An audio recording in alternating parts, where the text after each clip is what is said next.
কুচে মুরগি আবার কে? ওই তো আসিফ খানের ছোট ভাই। ও আচ্ছা, সমস্যা কোথায়? বড় ফ্যামিলি, ভালো ফ্যামিলি, এ শহরের সবচেয়ে বড় রিচ ফ্যামিলির ছেলেকে বিয়ে করতে পারছেন, এর থেকে বড় সৌভাগ্য আছে? মনে মনে বললাম, আমার বিয়ে আর আমি জানি না। মেয়েটা যদি জানে, তবে হয়তো লজ্জায় আমার সামনে আর দাঁড়াতেই পারবে না। আব্বু তো কিছু বলেনি, নিশ্চিত মেয়েটা গুল খাওয়াচ্ছে। এমন ছেলেদের আমার পছন্দ না। ঘুরবে ফিরবে, সবসময় বাসায় থাকলে কেমন দেখায় না? তবে তো ভালোই, আপনাকে অনেক সময় দিতে পারবে। আসলে মেয়েরা কি যে চাই, কাজ করলে সময় চাই, আর সময় দিতে চাইলে টাকা চাই। কাজ না করলে টাকা কোথা থেকে আসবে শুনি? উভয়ই মেনটেন করতে হবে, কাজও করতে হবে, বউকেও সময় দিতে হবে। সারা জীবন কি বাসায় বসে থাকবে নাকি? দায়িত্ব কাঁধে পড়লে ঠিক কাজে লেগে যাবে। এখন তার কাঁধে কোনো দায়িত্ব নেই, তাই চুপচাপ শুয়ে বসে সময় কাটাচ্ছে, তাই না? তা হতে পারে, কিন্তু আধুনিক যুগে এমন। তো আপনি কি বলতে চাইছেন, আপনার বর আপনার পাশাপাশি 2-3টা গার্লফ্রেন্ড রাখবে? যদি গার্লফ্রেন্ড না থাকে তাহলে কিসের আধুনিক হবে? বউ একটা থাকবে, এটা তো পুরনোই রীতি রেওয়াজ, তাই না? এই না না, এইসব চলবে না। আমি ছাড়া অন্য কোনো মেয়েদের দিকে তাকালে চোখ উঠিয়ে রেখে দিব। আমার বর শুধু আমাকে দেখবে। আপনি তো এমনই বর চাচ্ছেন, এমন ছেলেকে বর হিসেবে চাচ্ছেন যে বারুঘাটের পানি খেয়ে এসেছে। সত্যি আপনার রুচি মাইরি। অন্যের এঁটো খাবার খাবেন? ছ্যা ছ্যা ছ্যা ছ্যা ছ্যা ছ্যা ছ্যা। এই না না না, মোটেও নয়। আমি চাইবো যেন আমার বর শুধু আমার উপর লয়াল থাকে। থাক বাবা, আধুনিক ছেলের প্রয়োজন নেই। Okay bye. মেয়েটা উঠে চলে গেল। আমি চুপ করে বসে রইলাম। একে একে কোম্পানির বেশ কয়েকজন গুরুত্বপূর্ণ ব্যক্তি বক্তব্য রাখলো। কিছুক্ষণ পরে অনুষ্ঠান শেষ হলো। আমিও উঠে বাইরে চলে আসি। তুমি আকাশকে কিভাবে চিনো? ওর সাথে বন্ধুত্ব কি করে করলে? সবচেয়ে বড় কথা, তুমি তারে পেলে কোথায়? তোমার তো ওই ছেলেকে চেনার কথা নয়। কোন আকাশের কথা বলছেন আব্বু? অনুষ্ঠান চলাকালীন যে ছেলের সাথে বসে বসে কথা বলছিলে, সেই ছেলের কথা বলছি। চিনি একভাবে, তবে বন্ধুত্ব হয়নি। কিছুদিন আগে একটা বিষয়ে হেল্প করার জন্য ধন্যবাদ দিতে গিয়েছিলাম। কিন্তু আপনি ওই ছেলেকে কিভাবে চেনেন? এই শহরে এমন কোনো বড় বড় মাথা নেই যে তারা চেনেন না। বেশ স্মার্ট এবং বুদ্ধিমান ছেলে। এত কৌতূহল না বাড়িয়ে জলদি বলেন ছেলেটাকে। আসিফ খানের ছোট ভাই, নিজান সাহেবের ছোট ছেলে আকাশ আহমেদ। হ্যাঁ, এই রে, সব কিছু গেল। ওর সামনে কি না, ওর সামনে কি না কি বললাম। উফ, সত্যি বদমাইশ ছেলে। তার সাথে শাড়ি দিয়ে কি না কি বলে দিয়েছি। কি এলো, এত চিন্তিত কেন? তার সাথে বাজে ব্যবহার করেছো, ঝগড়া করেছো? না তেমন না, কিন্তু এমন কিছু বলেছি যেটা ভাবতেই আমার লজ্জা করছে। কিভাবে তার সামনে পরবর্তীতে দাঁড়াবো সেটাই ভাবছি। আল্লাহ জানে এই মেয়ে কি বলছে। এতে লজ্জা পাচ্ছ কেন? শালা কত হারামি, কুত্তা বদমাস শয়তান, আমার সাথে আবার মজা নিল। কত কি বলে দিয়েছি। দুইবার দেখা, দুইবারই এইভাবে মজা নিয়ে চলে গেল। সামনে পেলে সমস্ত চুল টেনে ছিঁড়ে ফেলে দিতাম। কি হয়েছে মা, এত চিন্তিত কেন? মনে হচ্ছে গভীর চিন্তা ভাবনায় মগ্ন। না আব্বু, তেমন কিছু না। আবার ভুল করে ফেলেছি নাম্বারটা না নিয়ে। আপনার কাছে কি আকাশের ফোন নাম্বার আছে? না, তবে হয়তো ম্যানেজ করে নিতে পারবো। তার ভাইয়াকে বললে দিয়ে দিবে। না থাক, প্রয়োজন নেই। এর পরের বার দেখা হলে নিয়ে নিব। নিজের উপর রাগ হচ্ছে, কেন যে ওর সাথে তাল মিলিয়ে ওইসব কিছু বলতে গেলাম। থাক, পরের বার দেখা হলে সরি বলে নিব। মানুষ কতটা শয়তান হলে এমন করতে পারে। অনুষ্ঠান শেষ করে বাসায় চলে আসি। দুপুরে খাবার সময় ভাবিকে বললাম, ভাবি, ওই মেয়ের সাথে আজকে দেখা হয়েছিল। কোন মেয়ের সাথে? ওই যে, যে মেয়েকে নদী থেকে তুলে বাঁচিয়েছিলাম। প্রথমে চিনতে পারিনি, যখন পরিচয় করিয়ে দিল তখন চিনলাম। তো আজকে কি হয়েছে শোনো। সব কিছু বললাম। আমার কথা শুনে ভাবি আর আম্মু হাসতে শুরু করেছে। সত্যি আকাশ, তুমি মানুষের সাথে ভালোই মজা করতে পারো। মেয়েটা যখন জানবে তখন তো মনে করো তার মুখটা দেখার মতো হবে। সত্যি কি ওই মেয়ের সাথে তোর বিয়ে? আমরা তো কিছু জানলাম না। আমিও তো বেশ অবাক হয়েছিলাম, কিন্তু তখন মজা নেওয়ার জন্য কিছু বলতে পারিনি। এখন এর মাঝে আপু আর ভাইয়া কোনো ঘট না পাকালেই হলো। বলতে পারা যায় না। না হলে মেয়েটা এমনি এমনি তো আর বলবে না। মেয়েটাকে তোমার পছন্দ হয়েছে? হলে না হয় বিয়েটা দিয়ে দিব, কি বলেন আম্মু? থাক, হ্যাঁ তো উপকার করতে হবে না, তোমার কোনো সাহায্য লাগবে না, এই সুখে আছি। যার অপেক্ষায় রয়েছে সে কি সত্যি আসবে? তোমার মনে হয় আর ফিরবে? জানি না, অপেক্ষা করতে সমস্যা কোথায়? থেকেও যদি না ফিরে তাহলে কিছু বলার নেই, আর যদি না থাকে তাহলে তো কিছুই বলার নেই। হঠাৎ করে একটা মানুষ তো এমনভাবে উধাও হয়ে যেতে পারে না। কথাগুলো ভাবতেই বুকের ভেতরটা কেঁপে উঠল, চাপা কষ্ট অনুভব করলাম। খাওয়া শেষ করে রুমে চলে আসি। আপনার ছোট ছেলের পরিবর্তন নেই। মেয়েটার বাসা কোথায় জানতেন? শহরে কোথাও হবে। একবার শুধু পিকচার দেখিয়ে বলেছিল এই মেয়েটাকে পছন্দ করে, না কখনো পরিচয় করিয়ে দিয়েছিল, না কখনো বাসায় নিয়ে এসেছে। তার পরিচয় দিয়ে রিলেশন করলে মেয়েটি নিজে বাসার সামনে এসে অনশন করতে বসতো। নিশ্চয়ই তার পরিচয়ে হাইড করে রিলেশন করেছে, গরিব ভেবে ভেগেছে, অথবা হয়তো বা মারা গেছে। জানি না, মনে হয় মারাই গেছে। যদি বেঁচে থাকতো তবে একবার হলেও তো যোগাযোগ করতো বা তার দেখা পেত। এর মাঝে বেশ কিছুদিন কাটলো।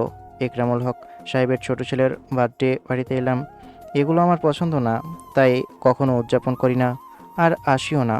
আমাকে স্পেশালি কেন যেন ইনভাইট করেছে।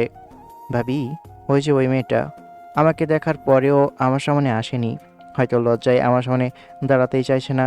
ইয়েলো কালারের ড্রেস পরে আছে, ওয়েট, আমি গিয়ে কথা বলছি। কিন্তু উল্টাপাল্টা কিছু বলবে না। মজা নিলে নিতে পারো, কিন্তু কোনো সিরিয়াস ইস্যু নিয়ে কথা বলবে না, যেমন আমার পছন্দ তারপর আবিঝাবি। বারণ করলা দেখে আরো বেশি বেশি বলবো। মোটেও না। ভাবি রিপ্লাই না দিয়ে চলে গেল। আমি চুপচাপ আমার ভাতিজাকে নিয়ে দাঁড়িয়ে আছি। ভাইয়া পাশে এসে দাঁড়ালো, সাথে সাথে আরও কয়েকজন এলো। শুরু হলো গল্প। গল্পের মধ্যেও কাজের বিষয়। একেই বলে বিজনেসম্যান।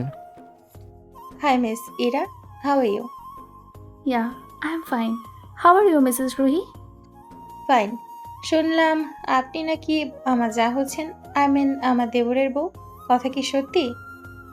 না, আসলে মিসেস শালা হারামি বদমাস ছেলে বাসায় বলে দিয়েছে। আচ্ছা বদমাস লোক তো। হুম, সত্যি কি আমার দেবরের বউ হবেন নাকি? ইয়ে, না মানে আমি তো। থাক, লজ্জা পেতে হবে না। আর কি করলাম, বাই। মেয়েটাকে চিনলাম না, কে এই মেয়ে? ওই যে দেখ, ওই বদমাইশ লোক, ওটার ভাবি, মিসেস রুহি আসিফ খানের ওয়াইফ, আমাদের এমপির মেয়ে।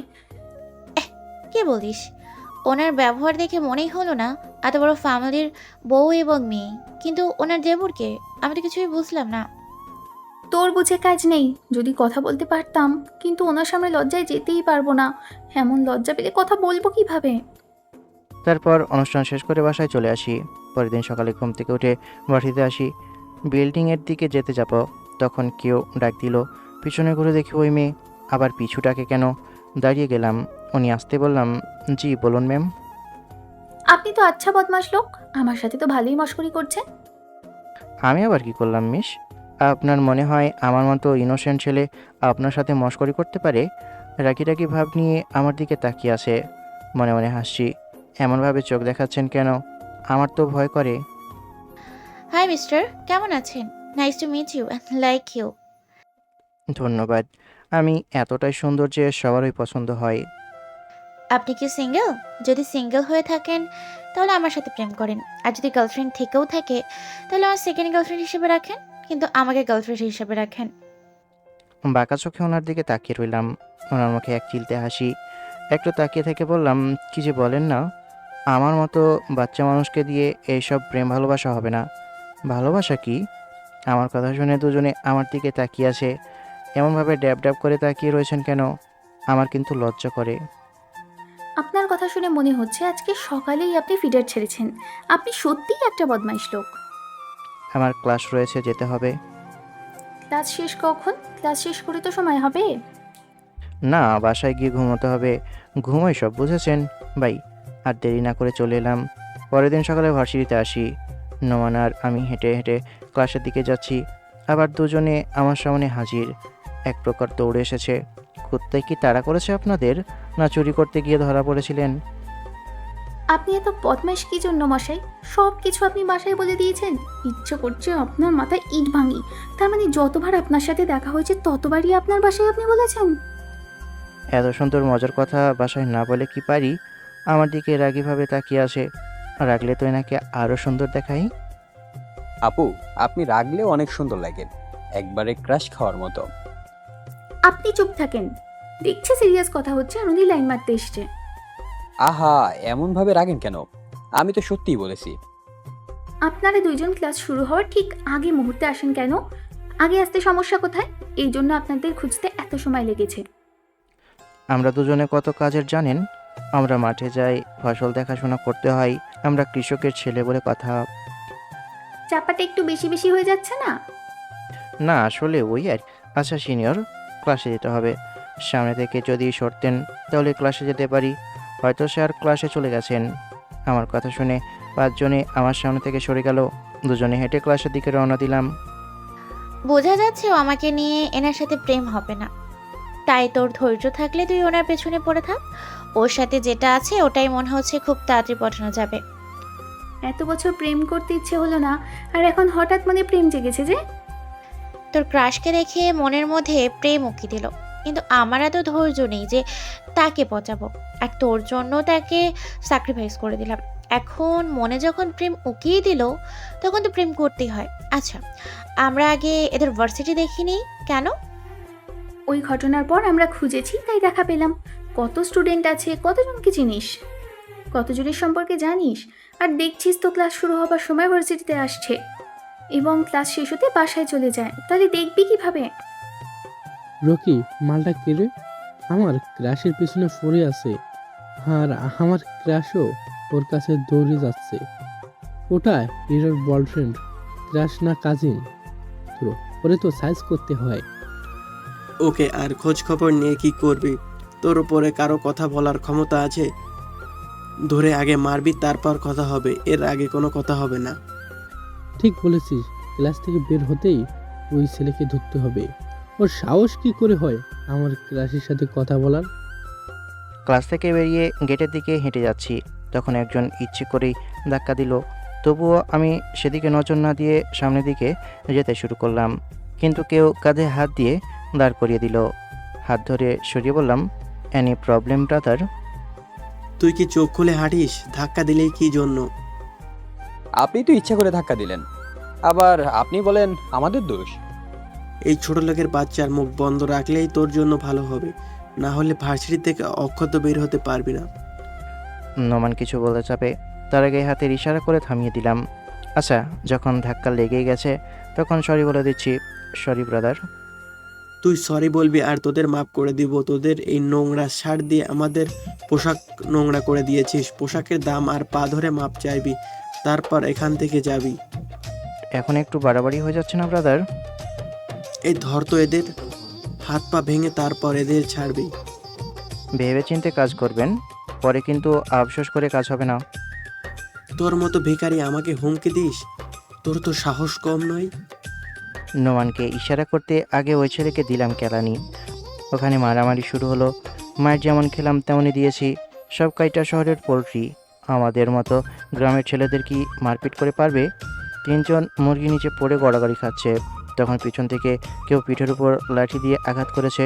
আমি নিজেকে সামলাতে না পেরে সামনের দিকে পড়ে গেছি। মনে হচ্ছে পিঠের হাড় ভেঙে গেছে। ঘুরে দেখি আরেকজন ছেলে। এদের কখন কি করলাম বুঝতে পারছি না। নোমান গিয়ে মারতে গেলে ওর শোল্ডারে মেরেছে, ব্যথায় হাত ধরে নিয়েছে। দেখুন ভাইয়া, আপনারা যা করছেন সেটা আপনাদের জন্য মোটেও ভালো হবে না। আমাদের যদি আর কিছু বলেন তাহলে আপনারা নিজেরাই নিজেদের পায়ে কুড়াল মারবেন। মায়ের খেয়ে নিচে পড়ে আসিস, আবার আমাদের ভয় দেখাচ্ছিস? এই মার শালাকে, ওরা হাড় হাড্ডি ভেঙে রেখে দে। ছেলেটা হকি স্টিক নিয়ে আমার দিকে এগিয়ে আসছে। কোথা থেকে ইরা মেয়েটা ওই ছেলের সামনে দাঁড়ালো। মারুফ, এসব কি হচ্ছে? তুমি এই ছেলেকে এভাবে মারছো কেন? তোকে বলতে হবে, আমার সামনে থেকে সরো। তুমি কিন্তু দিন দিন তোমার লিমিট ক্রস করে ফেলছো। তোমাকে ভালোভাবেই বলছি, তুমি আমার সামনে থেকে সরো। তোমাকে আমি তোমার ভালোর জন্য বলছি, তুমি এমন করো না। তুমি নিজেও জানো না তুমি কত বড় ভুল করতে যাচ্ছ। আমার শরীরে হাত দেওয়ার ক্ষমতা কারও নেই। এমফির কাছের লোকজনের সঙ্গে আমার উঠা বসায় কে আমাকে বলবে শুনি? তোমাকে আমি আবারও সাবধান করছি, তুমি এখান থেকে চলে যাও। তুমি এই ছেলের আশেপাশে কখনো এসো না। ওর গায়ে হাত দেওয়া তো অনেক দূরের কথা। যে পর্যন্ত হয়েছে এখানে স্টপ করো। যা সমস্যা হয়েছে মিটমাট করে নাও। সরো আমার সামনে থেকেই, না হলে তোমার জন্য ভালো কিছু হবে না বলে দিচ্ছি। এই ছেলে হচ্ছে আমাদের ভার্সিটির সভাপতি নিজামী সাহেবের ছোট ছেলে। আমি তোমাকে আবারও সাবধান করছি, তুমি আর মেরো না। ইসা, কোনো দিক থেকে এই কেউ ভূতকে তার ছেলে মনে হচ্ছে, তার জন্য তুমি এর পিছনে পড়ে আছো। তোমাকে মিথ্যে বলেছে সে। সরি, আমি তোমার জন্য পারফেক্ট। এ তো তোমার জুতা পরিষ্কার করার যোগ্যতাও নেই। আমি সত্যি বলছি, তোমাকে আবারও বলছি, তুমি এদের থেকে দূরে থাকো। এই সরো তো তুমি, তুমি এইসব বিশ্বাস করতে পারো, কিন্তু আমি কোনোভাবে বিশ্বাস করব না। আমি উঠে গেছি। হীরা মেয়েটাকে সরিয়ে আমার সামনে এলো। প্রিন্সিপাল স্যার, আসসালামু আলাইকুম স্যার। সবাই পিছনে করতে আমি আর নোমান দৌড় দিয়েছি। দৌড়ে ভার্সিটির গেট দিয়ে বেরিয়ে এলাম। এই মেয়ে তো আচ্ছা ঝামেলা ভাই। এখন বুঝতে পারছি ওই মেয়ের জন্য এমন ঝামেলা। কিন্তু তুই এসব কি করছিস? আজকে তো পালিয়ে বেঁচে গেলাম, কিন্তু এরপর যখন ভার্সিটিতে আসবো তখন কি হবে? এমনভাবে কতদিন পালিয়ে বেড়াবি? হাতে বেশ জোর লাগছে, তোর জন্য আমাকে মার খেতে হলো। তুই এমন কেন বলবি? আরে আমি কি করলাম? আমি তো কখনো কিছু করিনি। শালা পালিয়ে গেল। শিয়া, এই তোমার ক্রাশ, এই তো ডিম। কেমন লুজার দেখলে তো। আর বলে এটা নাকি সভাপতির ছেলে। তুমি বোকা বলতে পারো, আমি না। তোমার জন্য ওই ছেলের থেকে দূরে দূরে থাকাই ভালো, না হলে ওকে আমি জানিয়ে মেরে দেবো। পাগল, নিজের ভালো সবাই বোঝে। দোয়া করো যেন এসব তার ভাই অথবা বাবা না জানে। তোমার কথা ভেবে তো আমার এখন থেকেই করুণা হচ্ছে। মারু, তুমি যা করলে তার জন্য তোমার কি হবে সেটাই ভাবছি। আমরা কেউ মিথ্যে বলছি না, আমরা না হয় মিথ্যেই বলছি, তাই বলে কি ইরার আব্বু এই ছেলের মধ্যে মিথ্যে বলবে? আঙ্কেল তো আর মিথ্যে বলবে না, তাই না? বাদ দে, এত বারণ করলাম কিন্তু শুনলো না। এরা যদি নিজের ভালো না বুঝে তাহলে তুই এদের বুঝিয়ে কি করবি? আর পয়সার লোভে নয়, সত্যিই ওই ছেলেকে আমার বেশ পছন্দ। প্রথম দেখায় প্রেমে পড়েছি। ইরা এবং তার বান্ধবীরা ওখান থেকে চলে আসে। ওই ছেলে তো টেনশনে পড়ে গেছে। এটা যদি সত্যি হয় তাহলে তো অনেক বড় ঝামেলা হয়ে গেছে। এমন কেউ নেই যে আমাদের ঝামেলা থেকে মুক্ত করতে পারবে। আরে মনে হয় মিথ্যে বলেছে আমাদের ভয় দেখানোর জন্য এসব বলে গেল। এছাড়া আর কিছুই নয়। কোনো দিক থেকে মনে হচ্ছে ওরা দুজন বড় ফ্যামিলির। আমারও তাই মনে হচ্ছে, হয়তো আমাদের ভয় দেখাতেই এমন বলল। তবু একটা কিন্তু থেকেই যাচ্ছে। বাদ দে, কিছুই হবে না। কি হয়েছে? তোমরা কি নিয়ে তো টেনশনে আছো? তেমন কিছু না। তুমি আবার কি বলতে এসেছো? চলো একটু কোথা থেকে ঘুরে আসি, মুড ফ্রেশ হয়ে যাবে। চলো চলো।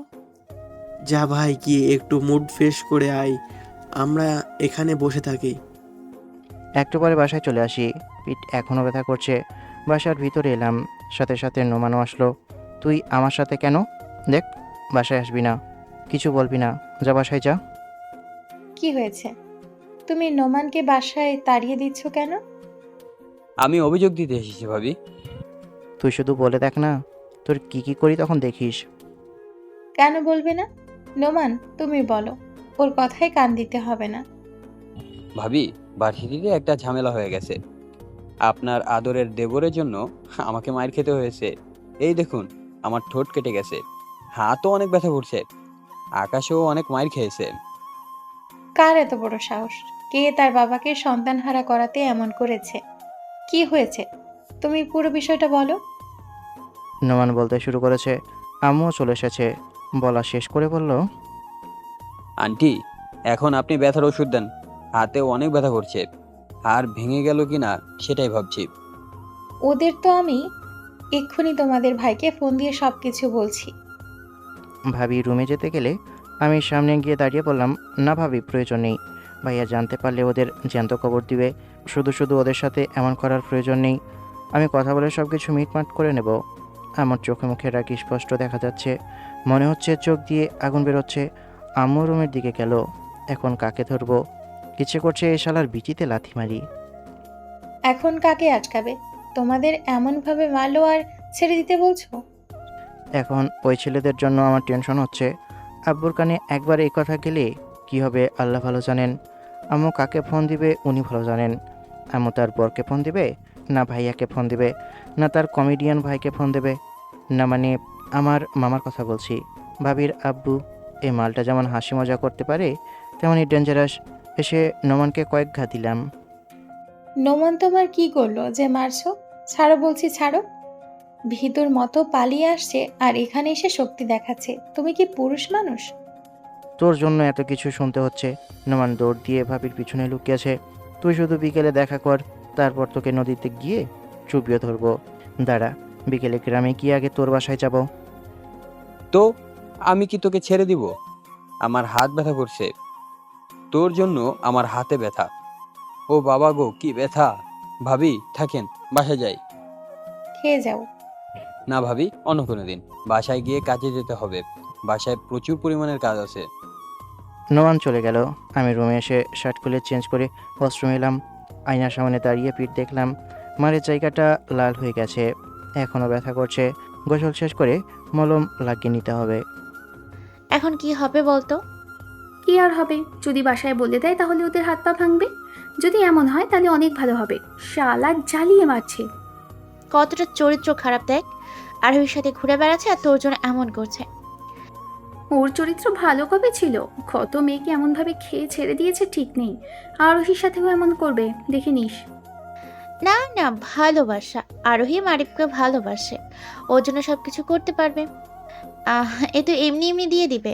বারণ করেছিলাম যেন তোর কাছে না যায়, কিন্তু শোনেনি।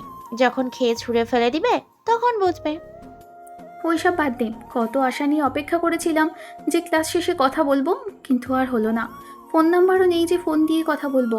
চল বাসায় যাই, আগামীকাল ভার্সিটিতে আসলে কথা হবে, দেখা হবে। তোর সাথে সাথে আমারও কাজ হয়ে যাবে। ওর সাথে ছেলেটা যদি সত্যি গরিব হয় তাহলে কি করবি? আগে ওর সম্পর্কে জানবো, তারপর সামনে এগোবো। আমি এতটাও পাগল না যে না জেনে না বুঝে প্রেমে জড়াবো। আর আকাশের যেহেতু বন্ধু, সেহেতু কখনো না খেয়ে থামবে না। জব করতে গেলে ভালো পজিশনে জব পাবে, আর ভালো পজিশনে জব পেলে তো কোনো কথাই নেই। আচ্ছা, নাম কি রে? বলতে পারবো না, কখনো জিজ্ঞেস করা হয়নি। শুধু শুধু নিজের পায়ে ওরা নিজেরাই কুড়াল মারলো। আম্মু, তুমি চিন্তা করো না। আমার ছোট ভাই আর নোমানকে মারার শাস্তি ওদের অবশ্যই দিব। আগামীকাল ভার্সিটিতে সবার সামনে ওদের পানিশমেন্ট দিব। ওদের তো আমি হাত পা ভেঙে পঙ্গু করে রেখে দিব। হকি স্টিক দিয়ে মারলে অনেক ব্যথা পাবে। এখন কিছু না বুঝতে পারলেও পরে অনেক ব্যথা করবে। মলম থাকলে মালিশ করে দাও, আর না হলে আমি ডক্টর পাঠিয়ে দিচ্ছি। আগে দেখি কি হয়ে আছে। গোসল শেষ করে বাইরে এসে দেখি আম্মু রুমে বসে আছে, হাতে মলম। কাছে যেতেই মলম বের করে বলল, মারের জায়গাটুকু লাল হয়ে গিয়েছে, ভালোভাবে দাঁড়াও। দেখলা তো, সিম্পল ভাবে থাকতে চাইলেও কেউ তোমাকে সিম্পল ভাবে থাকতে দিবে না। তোমাকে এত বুঝাই, কিন্তু আমার কথা কানেই নাও না। সব দোষ ওই মেয়ের। ওই মেয়ে যদি আমার সাথে যেচে পড়ে কথা না বলতে আসতো তাহলে এমন কিছুই হতো না। আম্মু পিঠের উপর একটা কিল দিল। ঠিক আছে ঠিক আছে, ওই মেয়ের দোষ না, আমার ওই দোষ। খাবার জন্য আসো। আম্মু চলে গেল। আমি একটা গেঞ্জি পরে খেতে এলাম। তারপর খাওয়া দাওয়া শেষ করে দিলাম ঘুম। পরে অনেক ব্যথা করছিল, তাই ব্যথার ওষুধ খেতে হয়েছে। কী যে একটা অবস্থা। আমি শহরের বাসায় আর নোমান গ্রামে। আমাদের এখানেও থাকা হয়, ওখানেও থাকা হয়। রাতে ভাইয়া তো আমাকে ইচ্ছে মতো বলল, সাথে আব্বু কিছু শুনিয়ে দিল। কি আর বলবো, শুধু সবার ঝাঁঝালো কণ্ঠ শুনে গেছি। পরের দিন ভার্সিটিতে এলাম, সাথে ভাইয়া তার চেলার সাঙ্গপাঙ্গদের নিয়ে এসেছে। ভাইয়াকে দেখে সব বেটি হা করে তাকিয়ে আছে। ভাবি যদি এমন দেখতো তবে সব কয়টাকে ধরে ওদের চোখ তুলে নিত। ভাইয়া আমার থেকে বেশি হ্যান্ডসাম এবং সুদর্শন, আর এ নিয়ে ভাবি সবসময় টেনশনে থাকে। ভাইয়াকে নিয়ে তো আমি মাঝে মধ্যে ভাবির সাথে মজাও নিই। ভাইয়া দেখছো শিয়ালগুলো কিভাবে মুরগির দিকে তাকিয়ে আছে, না মানে মুরগিগুলো কিভাবে শিয়ালের দিকে তাকিয়ে আছে। ভাবি যদি দেখতো তাহলে ভার্সিটিতে এতক্ষণে লঙ্কা কাণ্ড শুরু হতো। চুপ থাক, আর বল ওদের কোথায় পাওয়া যাবে। ওই জায়গায় বসে থাকে, ওই যে বড় মেহগুনি গাছ দেখছো, ওখানে থাকে। মেহেদি, যাও ওদের ধরে আমার গাড়ির কাছে নিয়ে আসো। যদি না আসতে চায় তাহলে মেরে ধরে বেঁধে নিয়ে আসো। ভাইয়া আবার গাড়ির উপর গিয়ে বসলো। সুযোগ পেলে স্টাইল মারতে ছাড়ছে না। এমনভাবে মেয়েদের সামনে ভাব নিয়ে কি যে পাই। একটা সিগারেট ধরিয়ে সুখ টান দিচ্ছে, এটা তার স্টাইল। আমি এটা কিভাবে মিস করি। ফোন বের করে ভিডিও করতে শুরু করেছি।